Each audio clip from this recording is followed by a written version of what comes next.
The broadcast is now starting. All attendees are in listen-only mode. Hello and welcome everyone to today's webinar with our special guest presenter, Craig Lee from CGI. Craig Lee is Head of Planning and Scheduling for the Service Desk at CGI, and CGI are actually one of only 2 organisations to ever achieve world-class 5-star Service Desk certification with SDI. So he's we're really lucky to have Craig along today on the webinar. He's been involved in resource planning within service desks for over 12 years in multiple sectors, so he's going to have lots of great tips and advice for us today about staffing, staff resource planning, so including some bits about understanding demand, scheduling of staff and continual improvement as well. So that all sounds fantastic, and we think we've got Craig on the line now. Hi Craig. Hi Zoe, thanks for the introduction there.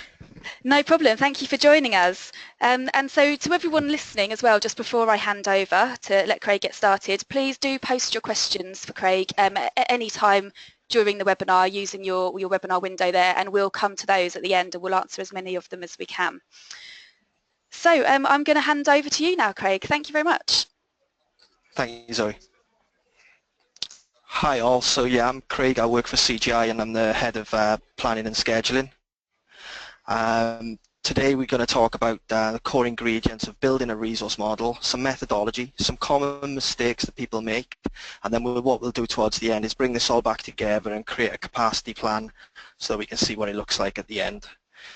Just at this point, I'd just like to introduce a poll so I can understand the experience and where people are in terms of resource planning. So there's just a quick poll I'd like you all to complete if possible. The question would be, what current methodology do you use for your resource plans? And then there's 3 options. Do you use a workforce management tool, Excel with an Erlang add-in, or do you use other techniques? So that poll is open now, I believe. So when when that poll is open, I'll just run through the content and everything that we're going to go through today.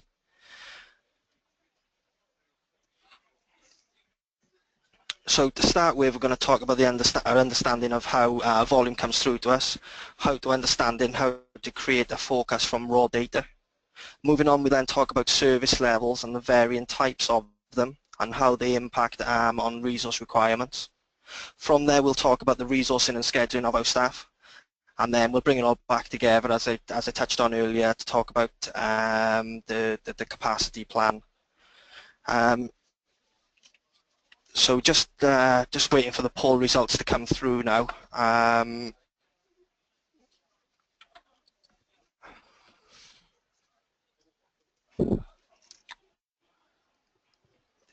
Hi Craig, I'm just going to read those out to you because I can see them on my screen here if that's okay. Yeah, sure, that's great, so thanks. I'm just going to take a look. So we've closed the poll now. Thanks everyone for voting. Workforce management tool, we've got 12%. Excel, we've got 77%. And other, we've got 12%. Okay, that's great. So we look like the majority of people are using Erlang, which is really good. That's how I started out in resource planning with Excel. It does take, I'm sure people will understand that are using Excel. It does take a lot longer to do it that way, but it's good for small to medium-sized service desks. But when we're looking at multi-channel service desks or service desks with over sort of 50 to 60 people, then workforce management really does help in terms of speeding up the resource planning process. That's great insight. Thank you for everybody for taking part in the poll. So what I wanted to talk about first then is understanding your demand and forecasting. So I'm just going to pop up a little a graph there. This is a typical Monday, and what we're looking at here is when we're looking to schedule our staff to meet our demand, you need to break down your volume intraday. The lower the better. We break our daily demand here down into 15-minute buckets. Then to form the demand, we look back at the last 6 weeks. So at 8 o'clock on this Monday, we'll look back at the last 8 o'clocks and have a look how many calls we had, and we'll use this to form the basis of our forecast. What we'll do then is we'll also look at for seasonality. So what we'll do is we'll look at last year to see, just to ensure that the same thing happened and that we're not missing any information. When we're looking at the data this closely, you can get sort of waylaid by the data, and you can miss out on factors such as seasonality. A perfect example within our organisation is we have an account for a state agency. They have surveyors that go out into the field to survey properties. Typically they come back into the office once they've completed their surveys to complete their case files, and this tends to be when they would call us.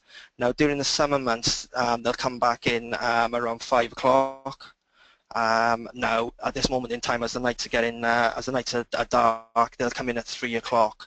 Now if we were just looking back at the last 6 weeks worth of our data, we wouldn't notice this trend or pattern. So it's really important when forming an intraday volume that you also step back and take a look at the monthly and weekly trends, just to make sure that you're not missing any information there. You won't see that trend unless you take the step back. Another potential trip-up point is the nature of our business as a service desk. We're a false-based service desk, so people only really call us in real numbers when something goes wrong. However, a P1 outage for, say, a mail exchange going down that would happen at 9 o'clock today wouldn't necessarily happen at 9 o'clock next week. So what we need to do is normalize our call patterns, and to do this we'll use standard deviation, and this will take out the high volumes and the low volumes. For the Excel users, you can use the quartile function, and what that will do is it'll highlight what the data range in quartile 1 and quartile 3, and then you can take out and form upper tolerances and lower tolerances. Typically any data that falls inside and outside of those demand patterns you should take out.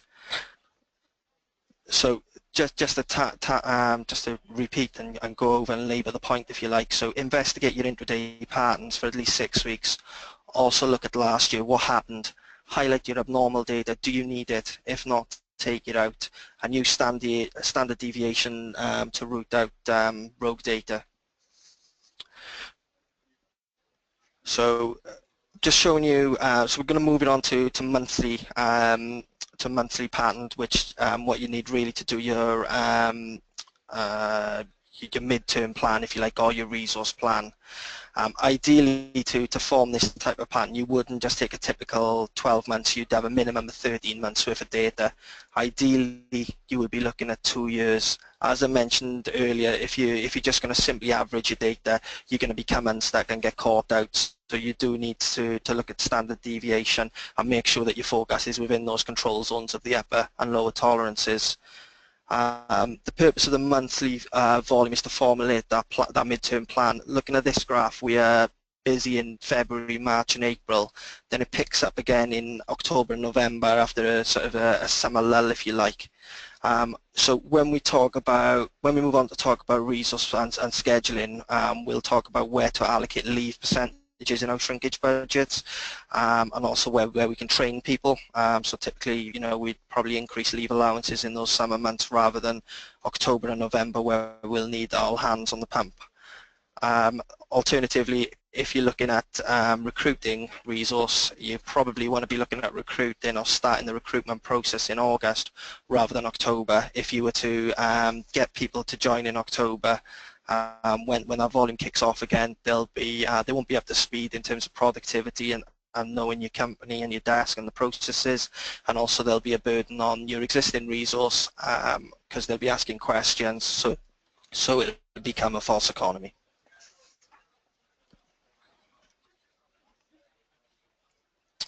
So just talking about service levels then, so the difference of service levels can really impact on how much resource we need. So there are 3 common types of service levels. These are sort of average speed of answer, percentage of calls answered in so many seconds, and calls abandoned. On this slide we'll focus on average speed of answer and a percentage of calls answered in seconds.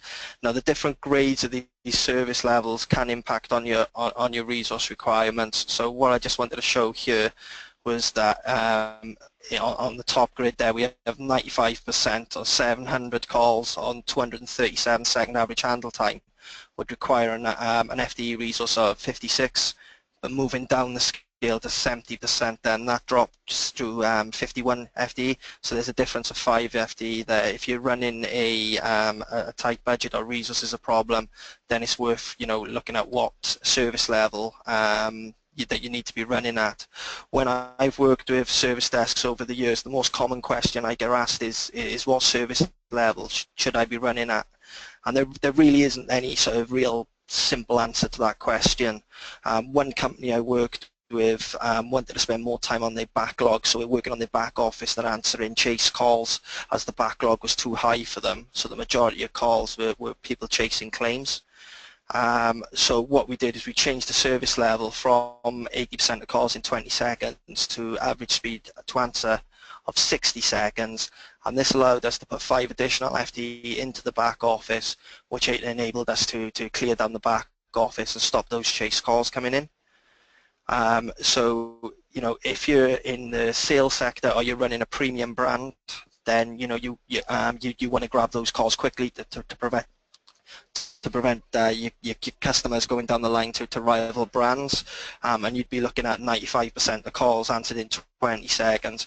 So when you really are negotiating your service levels with your operation, you probably need to think about the cost of the resource along with what customer service are you trying to you're trying to match.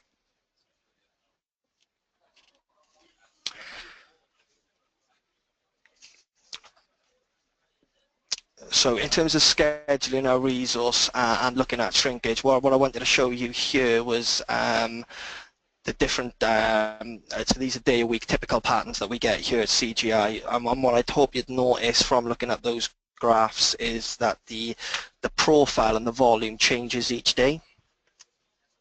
Now, if the profile and the volume changes each day, you may not want your staff to be working the same shifts each day. So typically, if you schedule your staff to work Monday to Friday on an 8 o'clock shift, finishing at 4 o'clock, that may not suit you on a Wednesday where the volume picks up. But on a Tuesday or a Monday, that would be absolutely fine. Now, what I'm not saying here is that you schedule somebody at 8 o'clock on a Monday or 12 o'clock on a Tuesday and then back to 9 on a Wednesday. That would mess up your agents, and you probably wouldn't get good productivity out of them. But what we do here is if someone's given an 8 o'clock start, then we will schedule them up to 9 o'clock in that given week. So what that allows us to do is to flex our resource in line with our call distribution patterns. When looking at scheduling our staff within a given week, try thinking of using inventive scheduling techniques. One technique that I've used in the past would be slope scheduling.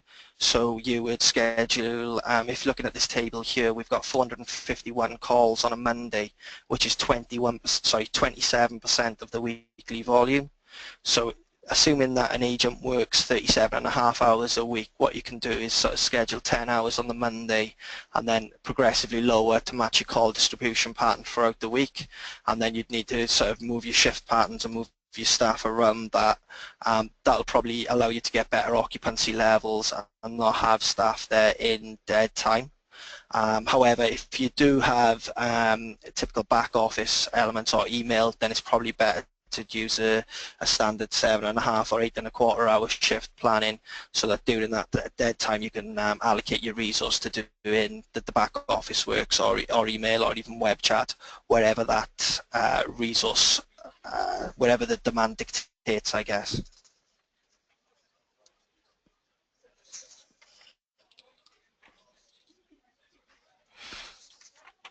So what I wanted to show you here then is looking at shrinkage. So once we have the volume, the HT, the service level really is what we need to work out now. So from the first tab, I'm going to assume that we've selected to run with an 80% of calls in 20 seconds. Now, that resource and that service level dictated that we needed 52 FTE to achieve that service level. If we were to recruit just 52 people, we would encounter problems. People need to have holidays, they also go sick, and they need to be trained and coached. Every planning model needs to bake in the shrinkage and need to understand it. As you can see from the graph now, we only have 43 people left in on the day taking calls. Sorry, there's 36 people left in taking calls. With that service level, we would only achieve a 22%. So only 22% of the calls offered that day we would answer in 20 seconds, which is well below our desired state of 80% of calls in 20 seconds. So you really do need to work out what your true shrinkage level is, and it's a really important bit of MI to go and look at. If you have a telephony ACD, or for those of you that have workforce management tools, take a look at your total scheduled hours, then have a look at the activities that take your staff away from take your staff away from doing their core activities and core responsibilities. Sum these hours up and then work out what percentage of your total hours this is. It may be then, you know, that you need to add those hours back to your resource to make sure that you shrink back to your desired required FTE. Now it may be in some cases that you can't afford to run at that shrinkage level. That is a case then where you need to sit down and have an open and honest conversation with your operation about how much holidays can we let go, how many hours should we work in a day, should we be targeting sickness, do we need to cut back in training, or do we need to look at another break model. Typically, what I find as well is that a normal shrinkage budget will be 30%. So 30% on 52 to FD. Here's one massive mistake that I normally see when people calculate shrinkage. So if it was 30% shrinkage, what I normally see is people would multiply 52 by 1.3, which would give you 67.6 FTE.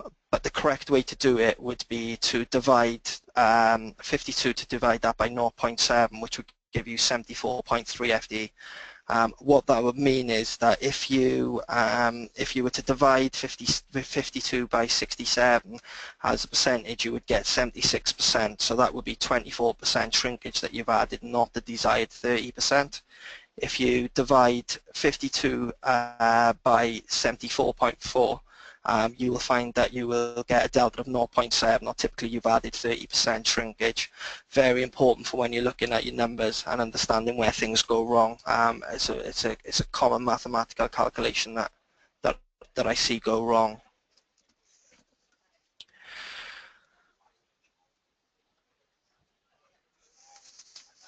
Okay.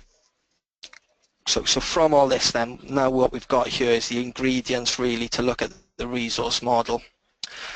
So right now, just to recap, we know our call volumes, we know our average handle time, and we've decided on our service levels and shrinkage.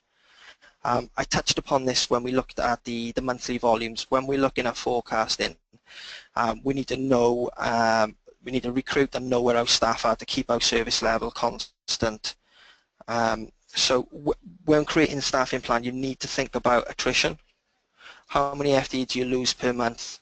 You need to keep the required FTE and then your shrinkage topped up to make sure that you're achieving a consistent service level. This will vary month on month depending on how much your demand fluctuates.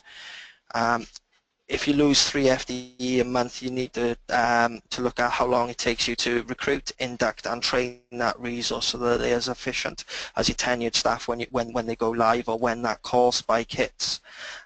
Think about placing a productivity figure on a new hire on the first day that they answer calls. So they won't be hit when they first put a headset on and take calls to speak to your clients or your colleagues. They won't be as efficient. I think it's self-explanatory of your existing as your existing FTE. So even though you've got the headcount there, it really is worth calculating out what I would call a realistic FTE. So in the two graphs at the bottom there, what I've done is I've said that week 1 my new staff are going to be 50% productive, week 2 60%, week 3 70%, and thereafter they'll hit the desired 85%. This adds complications to your plan. but it gives you good insight as to why you may struggle on given weeks and months of the year, while the operation will say that you've got the correct headcount. Why aren't you achieving service level? Well, it's always good to back and say, well, whilst we have got the headcount, the realistic FD isn't as high as what my actual FD is, because of productivity and because of their experience. Now, that transition period would also, we have multiple accounts here at CGI, so the productivity and the learning curve will be different from what I would call transfers to new hires, because the transfers, they know our business, they're just learning the new policies and the new procedures.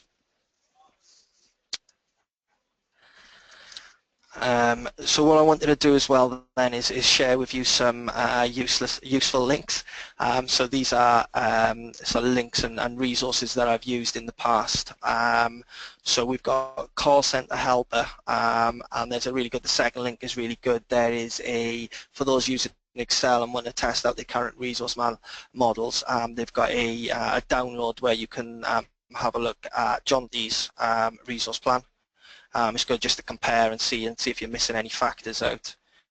The second link there is for the forum. These are based in the UK, and it's a group and a network set up for resource planners to go and talk and share best practice. They also offer consultancies and such, and it's really good. There's a lot of useful information on their website. The Call Center School is that I've done webinars with or listened to webinars in the past, is the US version, and there's also some very useful techniques there.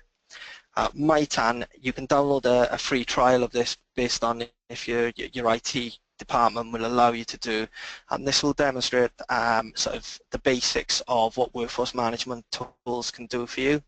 And you can key in the different service levels and see what impacts average handle time has on your resource and your service levels.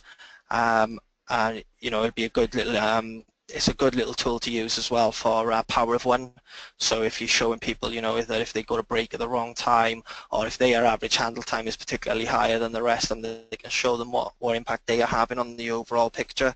So I really can't recommend that little bit of software enough. You can download it for 30 days as a free trial, but there is a charge further forward than that then. And then I guess in the 77% of our users will already know about this, but it's the Erlang add-in into Excel. So you add that into Excel, and then that allows you to work out your agents required based on your volume and your average handle time, your average handle times, and what it needs to take to get to your desired service level, so that you can create the basis of your resource plans. So that's very high level of terms of how we set up a resource plan and the steps we take here at CGI to go through and ensure that we have the right resource in place to meet our demand. So are there any questions? Brilliant, thank you for that, Craig. Fantastic.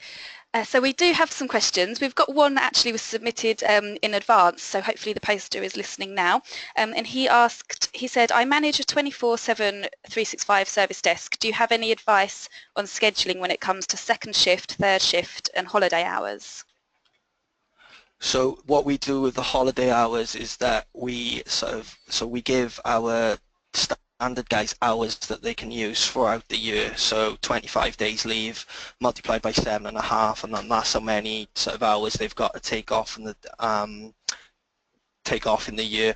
What we tend to do with our shift resource, because they work a shift pattern of 4 on, 4 off, or 3 on, 2 on, 4 off, is we tend to allocate them days where they can have off. Now they get an advantage there where they get slightly more leave, but they do work, the shift workers do work overnight. So what we do is, but they do get the problems when the clocks go forward and back, where they have to work the longer or shorter shifts. So that tends to be how we manage with our 24-hour guys. Okay, and presumably, it is a bit more complex, but it's the same sorts of underlying, the fundamentals that you were talking about today, really. Oh, absolutely. Probably what's worth me doing on that shift working is and a 24-hour working is a complex resource plan, and we have a dedicated 24-hour team. So we have a core team, and then what we call a shift team that does the overnight and the out of hours cover. Right. Yeah. What I could do is I could write up a blog or email the listener and show exactly what we do. Is probably a little bit too complicated to go into here. Sure. Okay. Yeah. Well, we can sort that out afterwards. We can get in contact with that person afterwards as well. But if we do have anything like a blog that we come up with later on, I'll share that with the attendee list for this webinar as well, just in case anyone else is interested in that. There's another question here from Karen. She's asked, how do you factor in triage from self-service desk?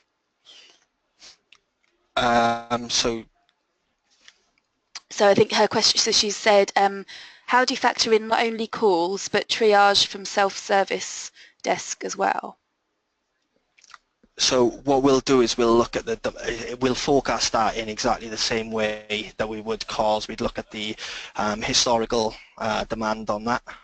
And what we can do as well, self-service, as that increases to be used, what we'll do is we'll compare it as percent like for like on each month, and we'll forecast that forward. And as the demand and the usage of self-service increases, we make a reduction of our inbound call volume.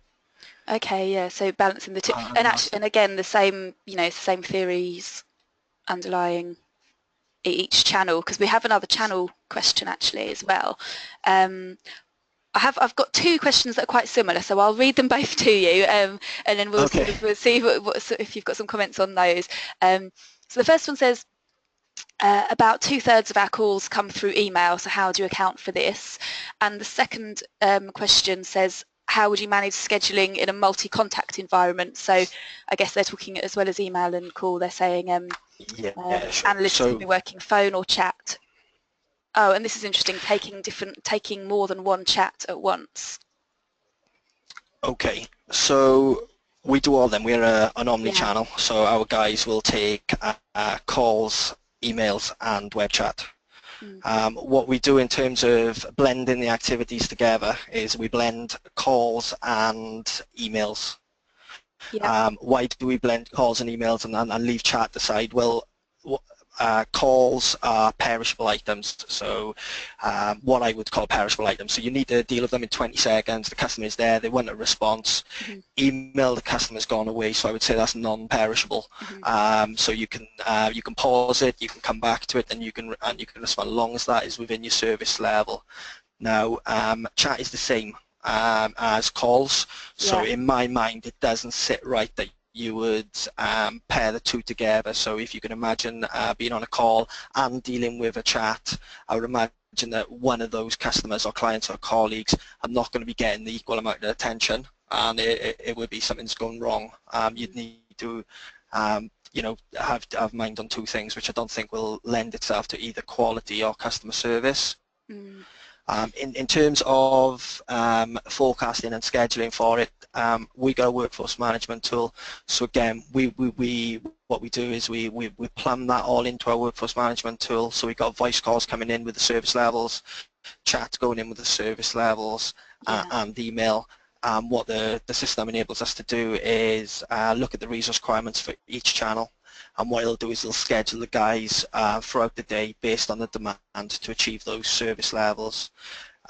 Just touching on then, sorry, the final part, which I think was how many simultaneous chats we should have. So there's one question that's saying that their analysts can be working phone or chat, taking up to 3 chats at once, and another actually that's popped in that says web chats where 2 are done at one time, averaging 10 minutes.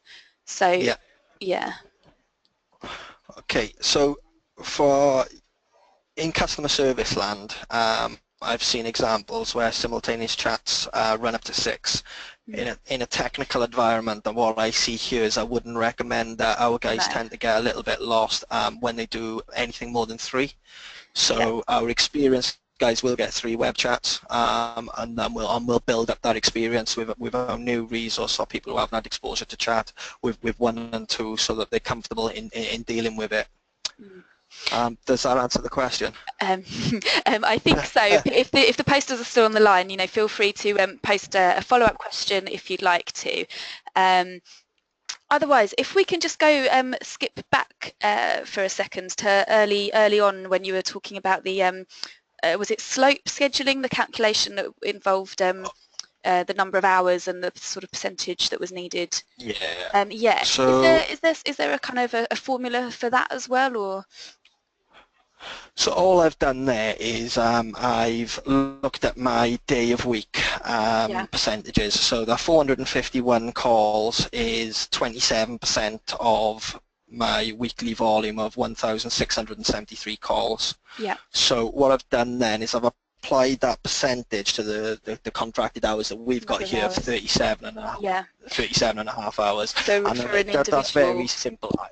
Yeah. Yeah, and that would be what a typical individual would work on their shifts. Now, I would sort of that's a rough table there. What I would do is maybe round it to 10, 7.5 hours, 6 and 6.5 hours until you get to the 37.5%, loosely in line with those percentages. Yeah. Where that works really well, especially if you're predominantly calls and you've got a back office team, because what it really does, it keeps the occupancy high and it stops your dead time. And what I mean by that is traditionally during the afternoon, where say 2, 3 o'clock, where your morning shift overlaps slightly with your evening shift, those guys are taking you through to the twilight hours, you've probably got more resourcing available than you need to achieve your service levels. This sort of lowers that because you're shortening the shift span during the quieter days. Alternatively though, on the flip side to slope scheduling, you can, if you leave it as normal, you can train, coach and mentor your staff during those times. Another one that I've used in the past, but it tends to be where your office is based, I find, is something called split scheduling.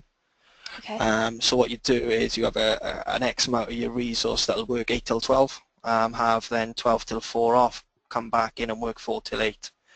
And what that enables you to do then is minimize again that ineffective resource during the middle of the day, and they come back in and you've got maximum resource, where traditionally both spikes in the day occur. Yeah, okay, sure. But so with petrol costs and all that, us getting someone to travel to work 4 times a day may be a bit of an issue. So you maybe need to incentivize that if that's an option for you. Yeah, or I suppose you'd be looking at your kind of average, travel times and things like that, depending on where you're sort of located and what your catchment area is, I guess. So a certain amount of this would be working sort of in aligned with or working with HR as well, I suppose, with some of these things. Yeah, to make sure that you don't do all of this work and all these calculations and then only to find out that it's not possible for whatever reason, or... No, absolutely. HR is your best friend. It's always best, if you're ever thinking about something or you've got an idea, before you even go and work out the calculations of the validity of it, because you can spend hours, weeks, days doing this, is to speak to HR and say, I've got this idea. What do you think? What would be the repercussions of it? And also, with any form of change, if you do go down that road, how do we socialise that with the agents? What we need to do is take them, I don't want to use the word, but we need to take them along on that change journey, and if they and they may not like the decision that you're making, but if they understand it, they're more likely to buy into it. Yes, so that's the word I was thinking of. So what I always do is our area is always open for constructive conversation with our agents. So we ask them to raise it with their team leaders first, but me and my team are always willing to sit down with any agent, group of agents or team leaders, and we'll talk them through the numbers, how we planned it. And I generally find that works really well. They go away, and again, as I say, they may not like it, or they may not, they may not be happy, but they will accept it because they know the science behind it, and it's not the planning team being mean. Yeah, exactly, and maybe that kind of transparency always seems to help with that sort of, understanding, if you like. It's definitely worked. Worked for me in the past. I've seen shift changes go wrong because of poor communication, and then slightly worse changes gone right because communication has been correct. Yeah, okay, yeah, so that's a really good point. Okay, so we have a question here about, so Karen's asking, will the presentation be available afterwards? Yes, we will. So what we're doing is we're recording this webinar now, and you will all receive a link to watch the recording back. But Craig, if we can grab your actual slides as well, it might be really good for this one, because where we've got some kind of, graphs and things like that they can expand and look at them in, bigger, or look No at those problem. links. Okay, so we'll send that round to everyone as well.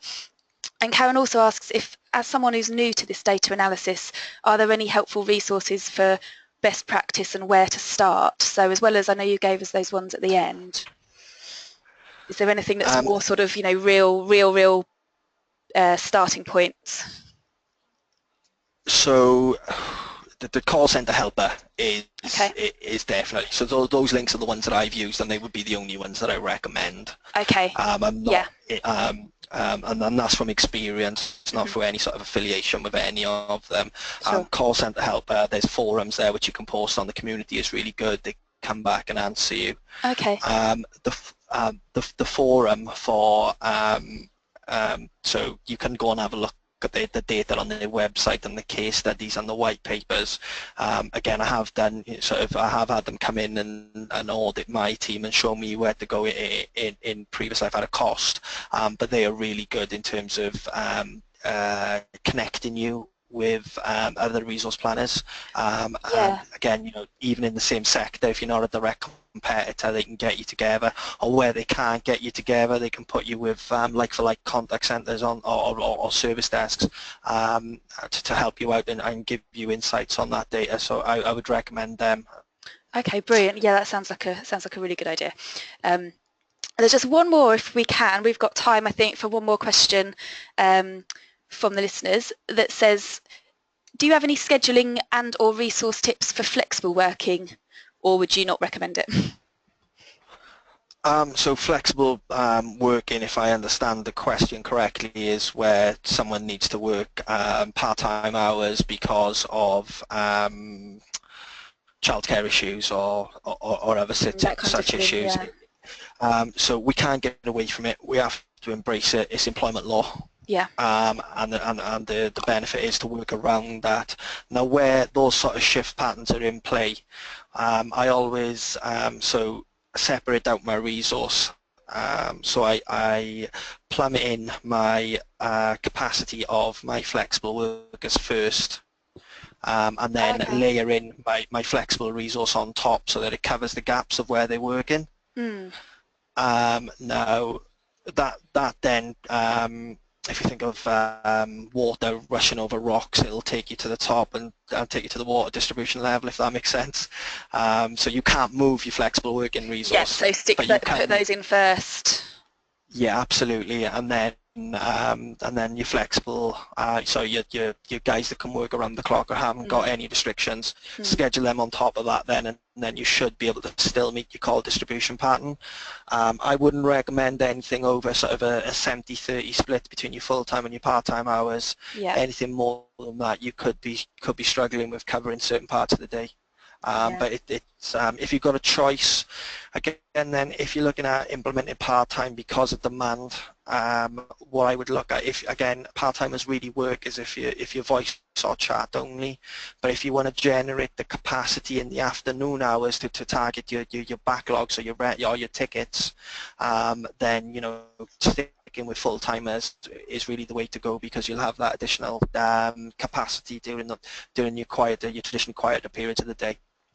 Yeah, okay, brilliant. Well, I mean, there's loads that we could carry on talking about. I think there's a lot that you could cover, but I think that's a really great set of areas for people to go away and think about for themselves as well, and tips there, and some good links as well, which is always really useful.